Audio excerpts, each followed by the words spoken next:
Olá, internauta, seja bem-vindo ao Pé Embaixo, o programa que traz tudo para você sobre Fórmula 1. Comigo aqui no estúdio, Débora Costa, nossa analista de Fórmula 1. Tudo bem, Débora? Tudo bem, Leandro? É um prazer estar aqui novamente. E no Grande Prêmio da Espanha tivemos uma situação diferente. Nico Rosberg bateu Lewis Hamilton e faturou o Grande Prêmio lá em Barcelona. Débora, foi um resultado até de certa forma surpreendente, mas a gente já sabia que o Nico estava um pouco engasgado com Hamilton ao longo dessas últimas provas, já que ele não conseguia vencer nenhuma corrida. O que você achou disso? Então, Leandro, foi legal ver a evolução do Rosberg este ano. Ele começou muito mal, muito apagado, e nas últimas 3 provas ele mostrou que quer brigar pelo título, tanto que fez uma prova muito consistente na Espanha, liderou com tranquilidade, logo nas primeiras voltas ele largou na pole, ele saiu na frente e mantinha 7 segundos à frente do Vettel, que era o segundo colocado. Então o Rosberg, melhor dizendo, ele deu uma de Hamilton e o Hamilton deu uma de Rosberg nessa prova, no sentido que ele foi muito consistente, muito tranquilo, muito objetivo e tirou disso aí uma vantagem. Já o Hamilton, ele que largou na segunda posição, fez uma péssima largada, caiu para terceiro, e isso comprometeu um pouco a briga pelo primeiro lugar, Leandro, porque ele teve que tirar essa diferença para o Sebastian Vettel através de paradas nos boxes. Mesmo assim, quando ele fez essas paradas, a Mercedes não fez umas boas paradas com o Hamilton. Só que na última vez que o Vettel foi fazer a sua parada no box, ele também perdeu muito tempo. Sim. Então isso acabou ajudando o Hamilton, que com pneus novos saiu na frente, manteve aí a diferença para o Vettel, também pela qualidade do carro da Mercedes, e foi tranquilo nesse sentido. E ainda teve um mimimi no final, né, que o Hamilton estava muito rápido, já que ele tinha pneus menos desgastados e pneus melhores do que o Rosberg, na tentativa de tentar tirar a primeira posição do Rosberg. Nessa ocasião, teve uma chamada do rádio da equipe Mercedes falando para o Hamilton simplesmente manter a posição dele. Segurar a onda, né? Para de correr com o carro, fica de boa aí, que o segundo lugar para ele não era ruim. Claro que não era. Ele continua líder, exatamente. Né? Isso já tinha acontecido outras vezes, só com o Nico Rosberg. Então, fica essa situação, depois da última parada dos boxes, que isso acontece com a Mercedes, acontece com a McLaren, acontece com a Ferrari, aconteceria com a Williams também, manter os dois carros na última parte do trecho para colocá-los de volta aos boxes, uma vitória tranquila da equipe, né? Sim, até mesmo para não comprometer o motor, exatamente. Freio, uma prova igual a da Espanha que desgasta muito, principalmente os compostos traseiros. Então, assim, mas a gente viu uma situação parecida com o do Bahrein, né? Sim. Lá, só que no Bahrein o Nico Rosberg acabou perdendo os freios, faltando 2 voltas para o fim, pela intensidade, pela briga pelo primeiro lugar, e não conseguiu tirar essa diferença. O Hamilton, eu lembro que no rádio ele até chegou a perguntar, mas é possível? Eu posso ultrapassar o Rosberg? A Mercedes disse, é possível, mas não é o ideal, você tá bem, faltam aí 5 voltas. Era possível, mas a diferença era muito grande. A diferença era grande. Ele tinha que tirar mais ou menos 1,5 segundos por volta. Por volta. E não ia acontecer isso, né? Faltando aí 5 voltas. Mesmo porque o Rosberg também, na liderança, ele fechou a prova com 17 segundos de vantagem em relação ao Hamilton. Tava tirando o pé. É claro que ele estava só mantendo o carro na pista para faturar a corrida.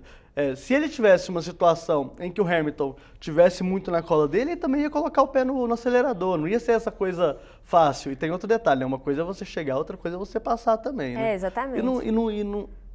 Eu acho que a equipe Mercedes, nesse caso, apesar de muita gente criticar a falta de esportividade que isso pode representar numa prova de Fórmula 1, eu acho uma grande besteira. A equipe já tinha a corrida na mão, já tinha ganhado a corrida e não vai ficar também tentando um risco à toa em relação aos dois pilotos. E favorecer também, né, um piloto ou outro, apesar de que a gente sabe, por exemplo, que o Niki Lauda tem uma preferência pelo estilo de pilotagem do Hamilton, mas não é também ideal causar um mal-estar. Isso é péssimo para a equipe, a gente ter engenheiros brigados, tomando partido, não tem essa necessidade. É bom para o campeonato também, não dar essa ideia que a Mercedes favorece totalmente o Lewis Hamilton. É bom o Rosberg ganhar também, para a gente chegar nas últimas provas do ano no Brasil e lá no Abu Dhabi, lá nos Emirados Árabes, com uma situação de campeonato ainda indefinido, né? Porque, vai ser muito chato se chegar por exemplo, no Brasil com a situação já definida, né? Não dá para acontecer isso. Exatamente.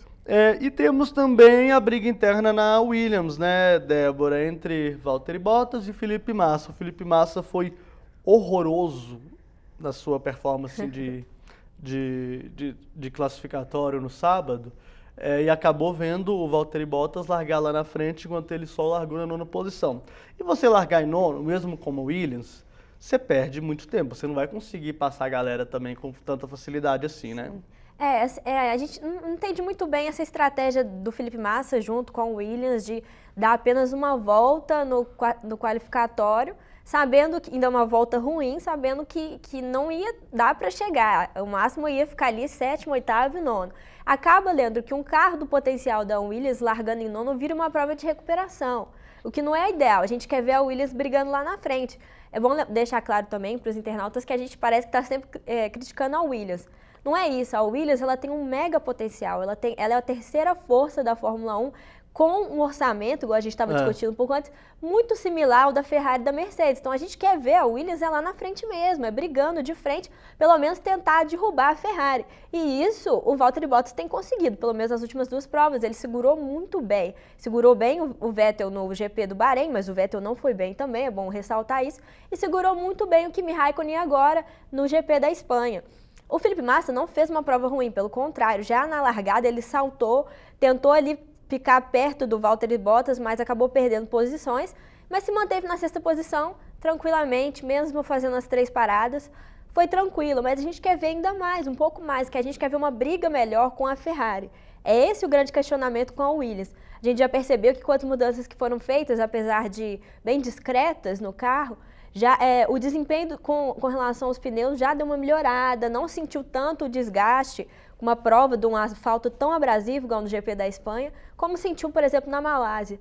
Então a gente quer ver, Leandro, a Williams brigando um pouco mais. Parece que a Williams aceita muito tranquilamente isso, essa situação. A Ferrari é um pouco melhor, a Mercedes é infinitamente melhor, tudo bem. É isso. E a gente não quer ver isso. Exatamente. E só para lembrar, a gente fala em questão de orçamento na Fórmula 1, temos quatro equipes que têm orçamentos muito parecidos, que são a Ferrari, aliás, 5, né? Ferrari, a McLaren, a Williams, e a Red Bull e, obviamente, a Mercedes, que tem um potencial. Na verdade, a Mercedes tem uma vantagem, que além de um potencial financeiro muito grande, ela tem um potencial de fábrica, porque é ela que fabrica o carro dela. É ela que monta o carro dela. Né? Exatamente, ela é uma montadora. Então, isso facilita muito na questão de engenheiros e tal. A questão é que a McLaren não está competindo, era melhor nem ter participado da temporada.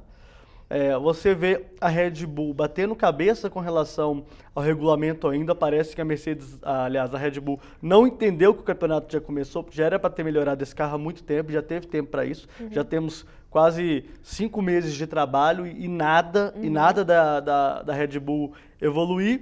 E a Williams ficou nesse pelotão intermediário aí. A gente achava no início da temporada que ela, na verdade, brigaria com a Mercedes. A gente viu a Ferrari evoluir muito mais e hoje é, sem dúvida nenhuma, a equipe que pode, não vou falar bater, mas pode tentar ameaçar a hegemonia da equipe alemã.